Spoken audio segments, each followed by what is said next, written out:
Right from the moment this hearing begins, something feels off. The judge isn't waiting for excuses, she's already reading between the lines. And within seconds, this simple court appearance turns into a warning that changes everything. Good morning. Are you Jacqueline Young? And Mr. Lewis, will your client waive the formal reading of the indictment and the motion? He does, Judge.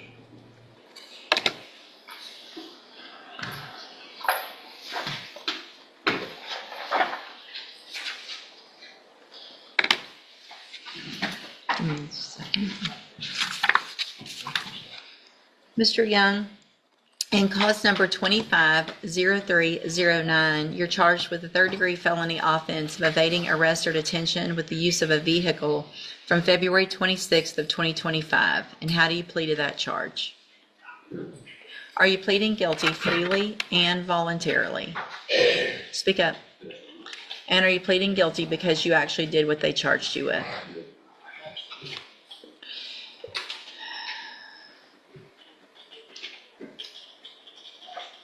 I have here on the computer some documents that have your signature on them that the state has marked as exhibit number 1. Before you signed these, did you go over them with Mr. Lewis? Speak up. Because let me tell you something. I bet you're not talking that low when you're acting up like all these jail incident reports tell me.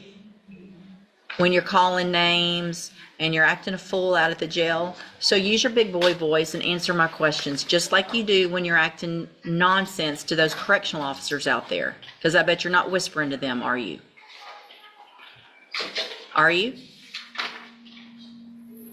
No. Okay.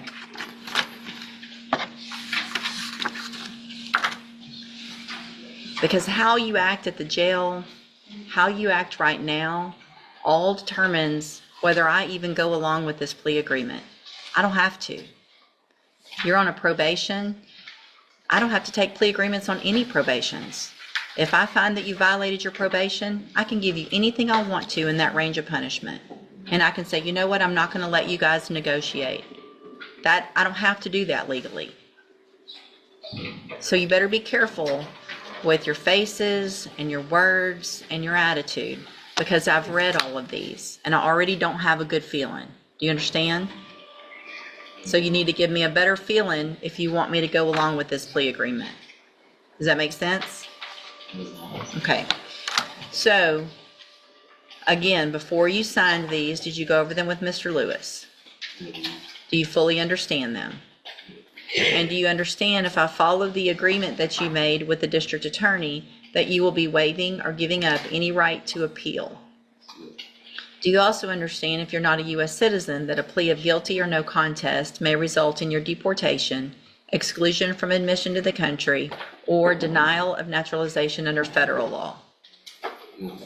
State tenders number 1 in that case? No objection, Judge. It's admitted. Is there any evidence that Mr. Young is not competent? No, Judge. All right, sir, I'm going to find that you entered your plea of guilty freely and voluntarily.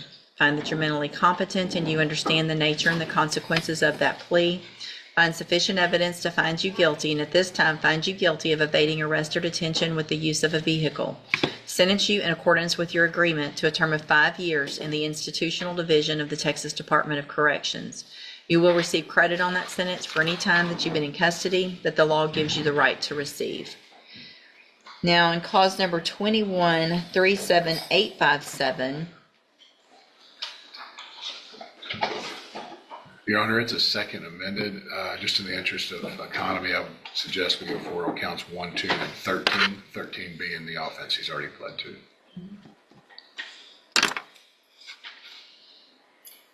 okay, let me look at it. Thank you. I got it. Thank you. So I have a second amended motion to revoke your community supervision.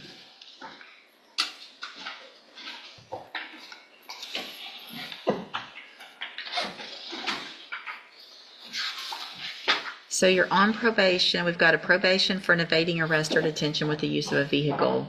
And we've got 2 more evading arrest or detention? The second evading is a misdemeanor enhanced to a state jail. And it count was 20 right. reads motor vehicle. That's incorrect, Judge. It's evading on foot with, Okay. with priors. Okay, gotcha.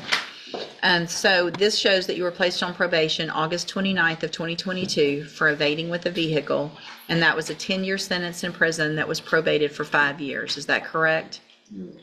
And the state's elected to proceed on counts 1, 2, and 13. Count 1 alleges that you failed to report as directed to the probation department on October 2nd of 2024. And is that true or not true? True. Count 2 alleges that you failed to work faithfully at suitable employment and provide verification of that. And is that true or not true? True. And then count 13 alleges that you were arrested for the offense of evading arrest or detention with the use of a vehicle February 26th of 2025. And is that true or not true? True.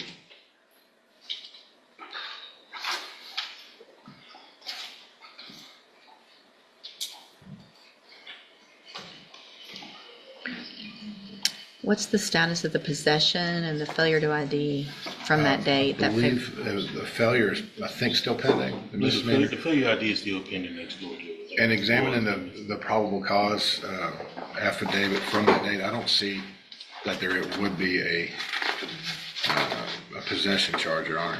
Okay. I will double check and see if there's, I didn't see anything else that like filed or pending.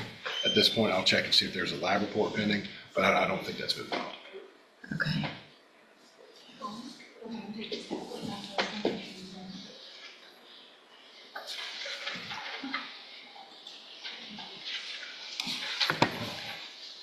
So, let me look at something real quick.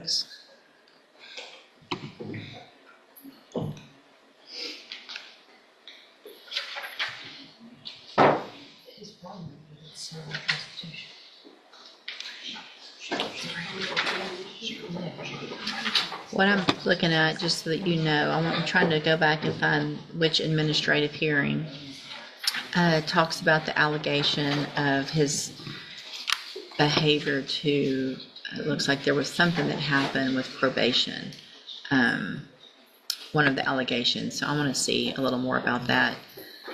That coupled with what's been going on in our jail may or may not affect my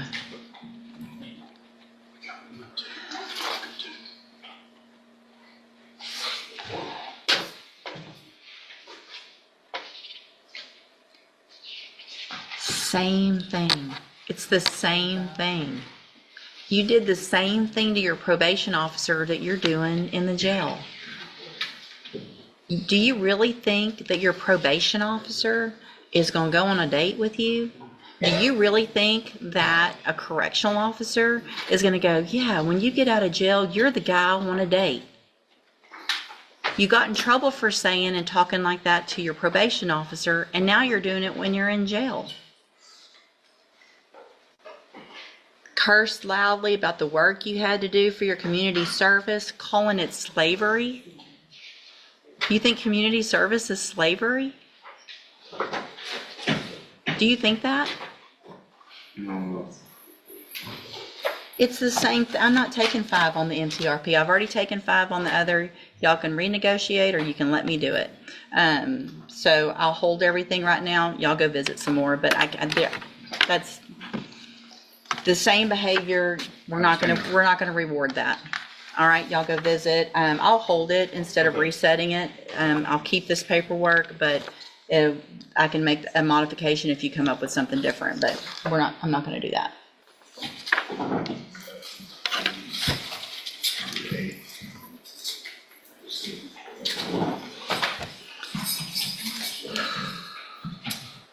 Let's see. So I already did that one.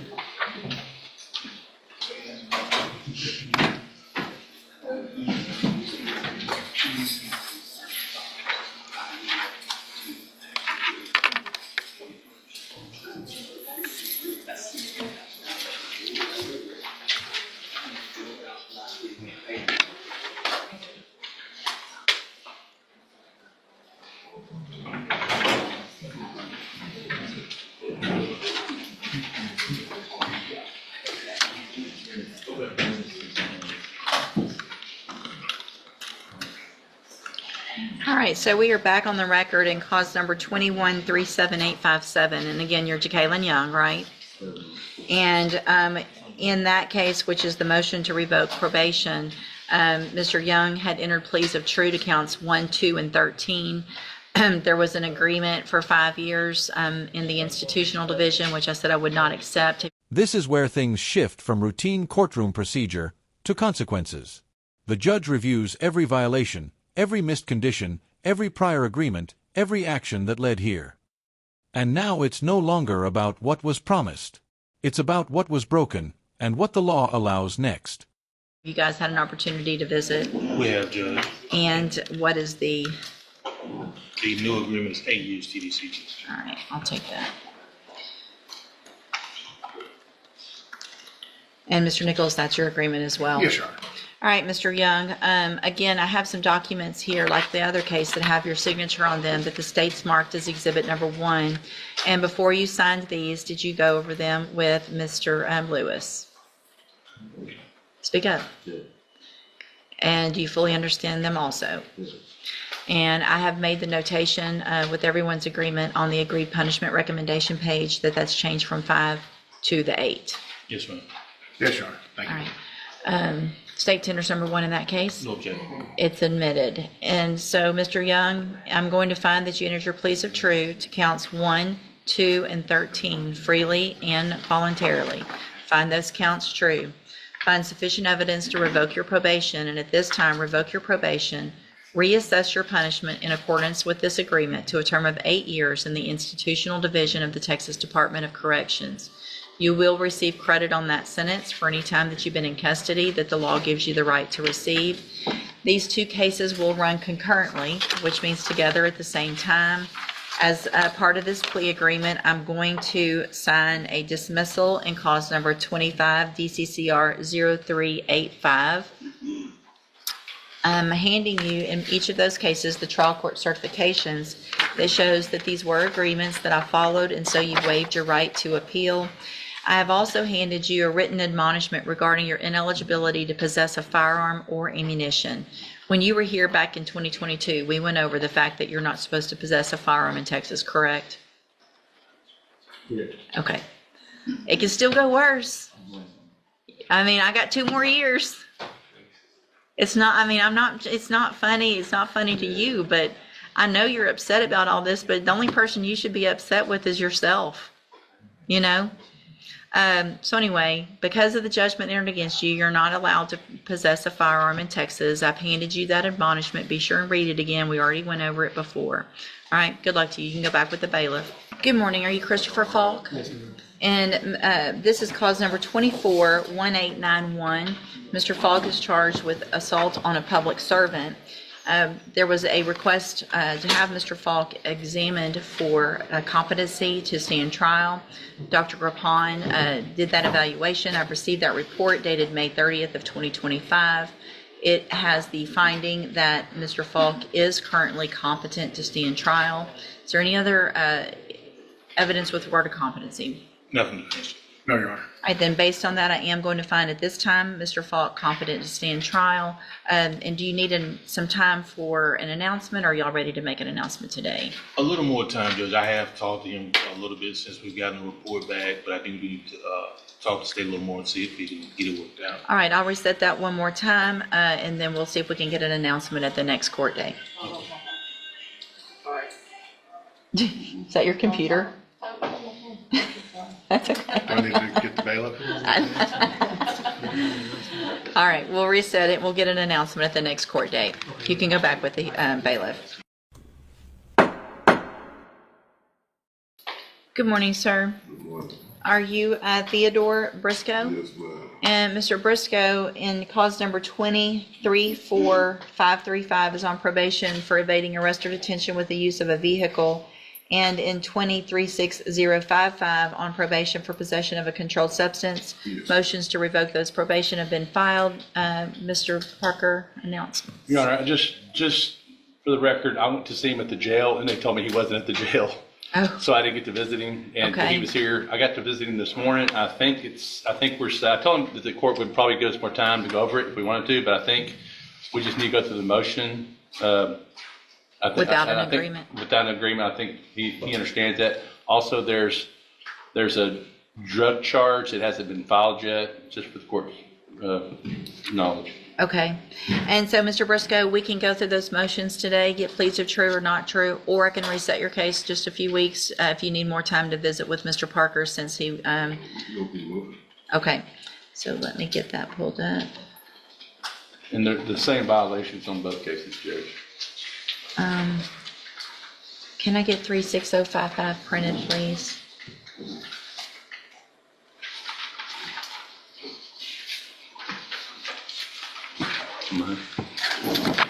Oh, no, that's okay. I gotta make marks on it. Thank you.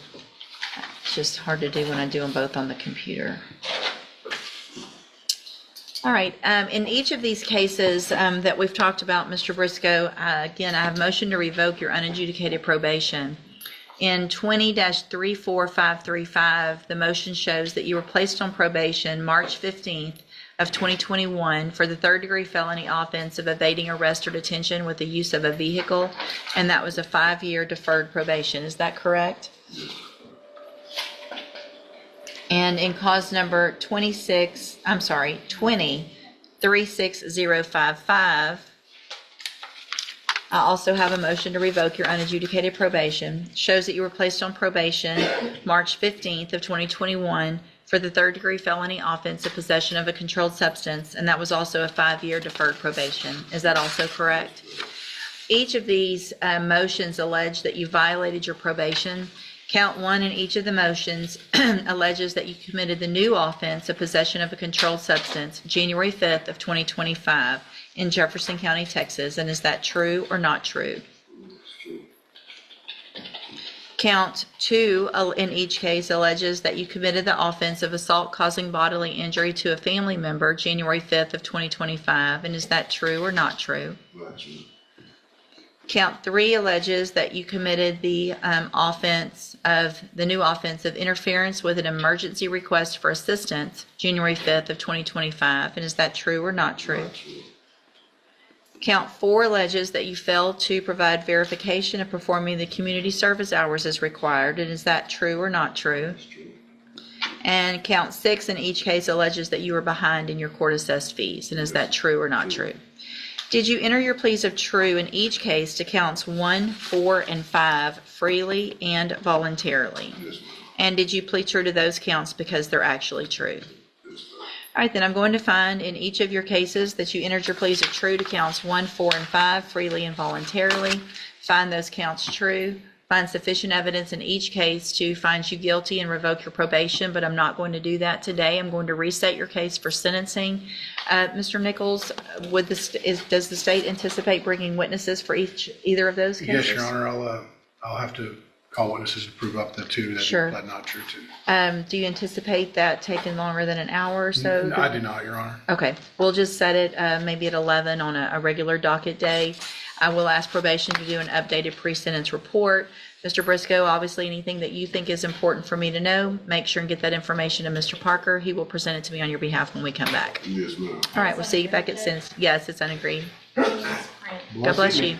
Good morning, sir. Are you covered, Alfred? Yes, ma'am.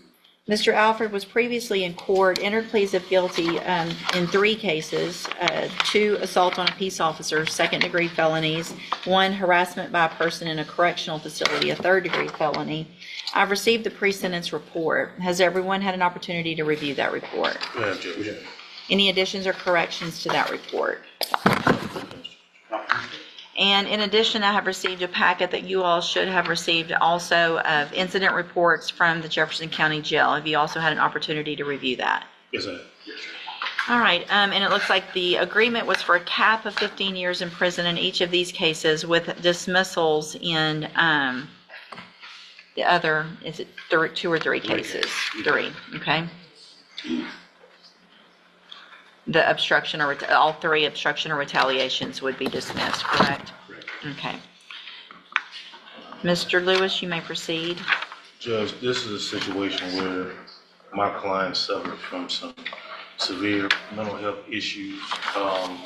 Just from my time representing him, from the time from the beginning to now, just appearance-wise, a totally different person. From now being medicated and sober and everything like that. He definitely suffered from some substance abuse issues, which I believe comes from the self-medicating. When everything is finally placed on record, the decision becomes unavoidable. Probation doesn't survive the violations, and the court moves forward with sentencing. No more warnings. No more chances. Just the final outcome, delivered inside a silent courtroom.